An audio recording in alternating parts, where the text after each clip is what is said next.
DPRD Kota Palembang menggelar rapat paripurna ke-17 masa persidangan ketiga tahun 2025 dengan agenda penandatanganan nota kesepakatan kebijakan umum perubahan anggaran dan prioritas plafon anggaran sementara perubahan dan jawaban wali kota terhadap pemandangan umum praksi-praksi, serta pembacaan nama-nama anggota DPRD yang duduk di panitia khusus 2, 3, 4, dan 5. Selain itu, rapat juga terfokus terhadap jawaban wali kota atas pemandangan umum praksi-praksi terkait 4 rancangan peraturan daerah Kota Palembang.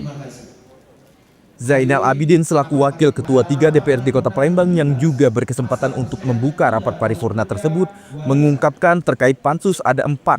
1 pansus telah terselesaikan dan sisanya telah dibacakan nama-nama yang duduk dalam pansus yang akan melakukan pembahasan terkait 4 raperda. Paripurna hari ini yaitu penandatanganan nota kesepakatan KUHP ASP perubahan tahun 2025. Gimana? Untuk 5 pansus tadi? 4 pansus. Ya, 4 pansus. Satu pansus sudah terselesaikan, ada 4 pansus sudah dibacakan nama-nama untuk membahas beberapa raperda. Ada 4 raperda yang disampaikan. Harapannya untuk spesifik segera dibentuk. Gimana?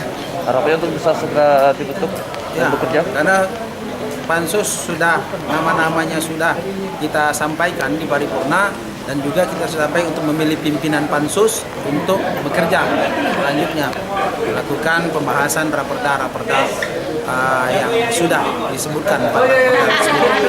Dalam membangun daerah yang rupiah. Nama-nama anggota dewan telah disebutkan dalam tiap-tiap pansus yang kemudian akan menentukan ketua dari tiap-tiap pansus dan segera bekerja. Dari Palembang, Sumatera Selatan, Erwin Setiawan iNews melaporkan.